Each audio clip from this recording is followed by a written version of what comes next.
How can we be one America if we continue down this road? I don't care what your party affiliation is. This isn't just a partnership between the federal government and city governments. It's a partnership with the private sector as well. Embedded in the Recovery Act was the single biggest investment in clean energy in the history of the country. $90 billion. It leveraged $150 billion in the private sector money. The investment helped create hundreds of thousands of clean energy jobs in the years that followed. By the end of the administration, we were generating 30 times as much solar energy as you did and creating energy jobs at a rate 12 times faster than any other sector of the economy. And a lot of us happened with you. Mayor Caldwell, you know what it meant, the people of Honolulu. You're leading the nation right now in solar per person, solar watts per person. You don't have to go through your tough neighborhoods and wonder why the asthma rates are higher, why, in fact, there's more illness, why, in fact, there's still lead paint in the wall, that mercury makes a difference whether or not you are going to extend your life or limit the time of your life. You guys see it. You know it. You don't have to be a scientist. You know what happens. You know what the plume off of the energy plant, what it does to neighborhoods, what it does to people. But you see it every day. You see it in hospital admissions, in your hospitals. Look, folks, the fact of the matter is that this is all within our wheelhouse. You know, we went out there, we more than triple wind generation. Today we generate wind power for 24 million homes. There's no reason why we can't quadruple that virtually overnight. This is no longer rocket science. We figured out how to have solar energy as cheap per kilowatt produced as gas. We helped install 16 million meters in your cities and towns to make it easier for people to save energy. Weatherize millions of homes, saving $3,000 a year for people. Most of us come from neighborhoods where we weren't all that wealthy. We're not necessarily poor. But let me tell you something. $3,000 a year means the difference between you can pay your insurance, keep your kid in a community college, whether or not you're going to be able to get that new sink, whether you have to put 4 new tires on the car. I don't know where these people live. They don't live in the neighborhoods I grew up in. And we weren't poor. We lived in a nice neighborhood when suburban sprawl was occurring. 3 bedrooms, split little house, 4 kids and a grandpop. But it was safe. We had good schools. But I tell you what, it mattered whether you had an extra $1,000 a year or $2,000 a year. Very practical things. So what we did was, when these investments we made, we understood along your urging, and I don't know how many mayors I sat with in large groups talking about this as an opportunity. Help me change my streetlights. I can save X amount of energy. Help me move to having all my buses run on propane or natural gas. Figure out a way to help me figure out how to do blah, blah, blah. And it's mattered. It's had a profound impact. 10 years ago, we knew we needed a green revolution. We understood the urgency in terms of people's health, in terms of economic growth, in terms of the quality of life. And with you all, we put the country on a path. We reduced carbon emissions from power plants by 1/3. That was the goal in the next 10 years. Increased renewable energy by 30%, with a goal of being able to do it by 50 and then 90% within the near term. There's no reason that in 2025, all of North America can't get half its electricity from non-polluting sources. It's within our grasp, but for special interest. We need to reset these goals for our children and our grandchildren. The administration has walked away But there's no reason we can't pull us back on the path.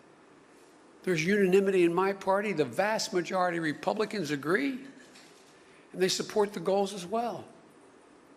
They got more of a political problem. I'm not being a wise guy.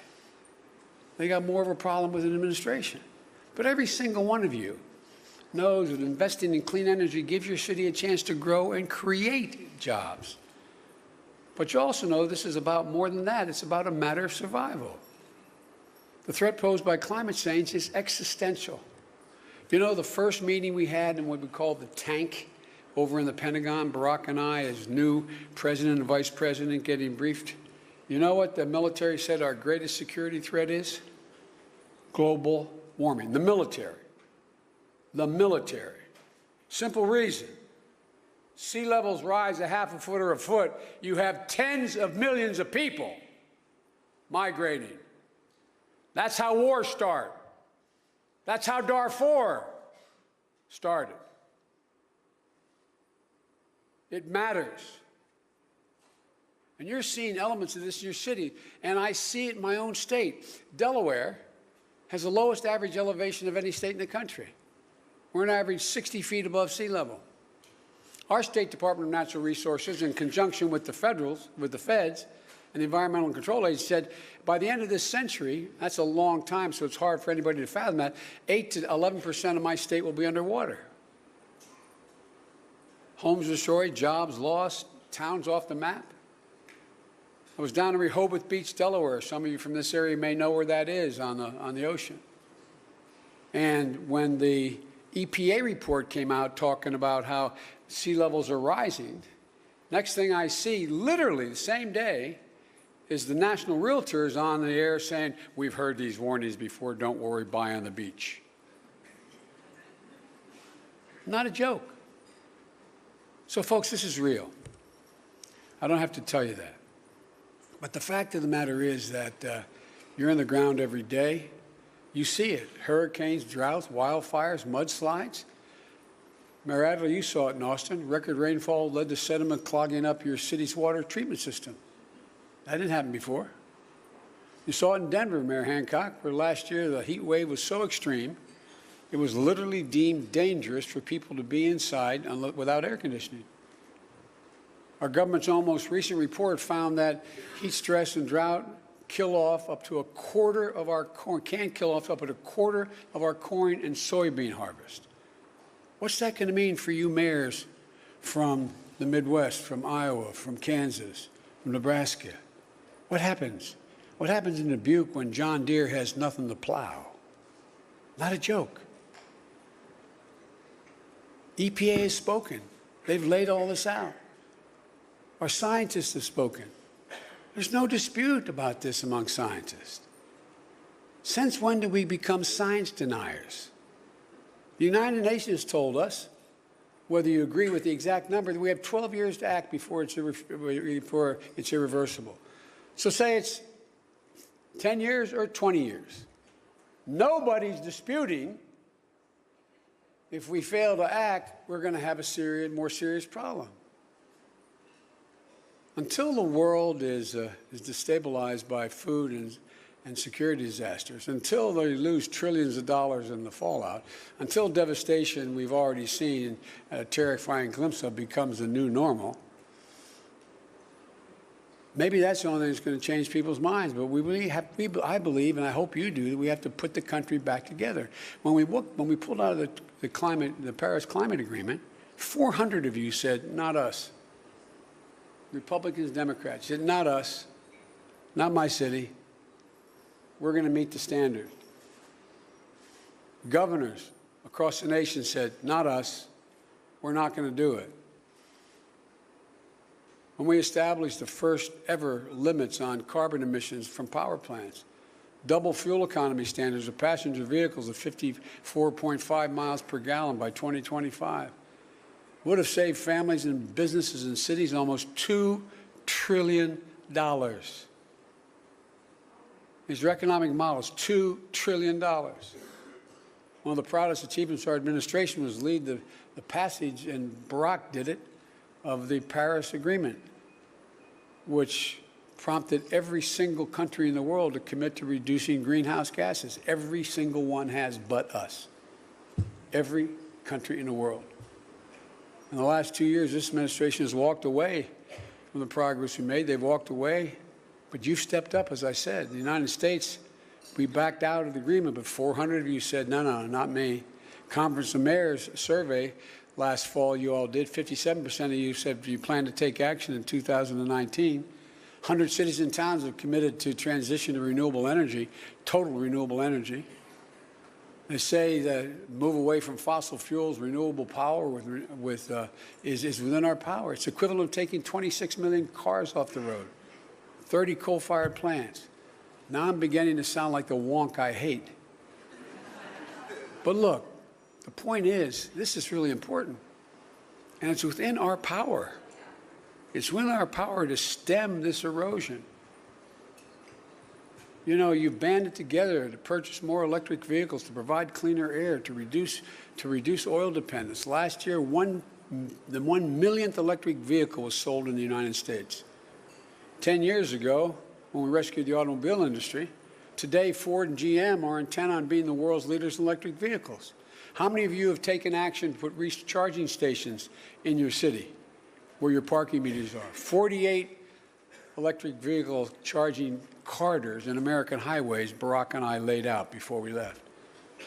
But just when we opened up, just like we opened up gas stations in the 1920s, we need towns to lead the way as well, city and towns. Mayor Brown is getting it done in Buffalo. Who's going to step up next? We need leaders to understand this is the most urgent priority facing the nation, and that will be judged by our children and grandchildren what we do today. And you deserve a strong federal partner. This nation cannot continue down this blind path. We cannot ignore science. We cannot abdicate our duty to lead the world. We can't stand alone in ignorance while every other country in the world signs on to the agreement. Because the simple truth is the American people are with us in this issue. Democrats, Republicans, Independents, they understand the realities. The younger generation understands it even more. And they're demanding action. So my plea to you is hang in there. We need you. You're literally Horatio at the bridge, attempting to hold back the threat that is to wipe out the progress we've made and the commitments we made. I'm telling you, the help is on the way. This position cannot be sustained. But you are the key. You are the key to keeping it from sliding all the way back to what it was before you did all the things you did during the Recovery Act. Together, I'm absolutely confident we can do this. And folks, parting comment. I think we got to start to begin to believe in our people again. They're tougher than you think they are. They're ready to do great things. They're looking to be led. Every one of you, my guess, was raised like I was, to believe there wasn't anything you couldn't do, knowing the damn thing in the world America couldn't do. This is the United States of America, for God's sake. It's time to lift our heads up, man. Not walk around staring at the ground. And take these on. This is all within our wheelhouse. And you've demonstrated more than any other group of elected officials in the United States of America. God bless you for what you do, and may God protect our troops. Thank you.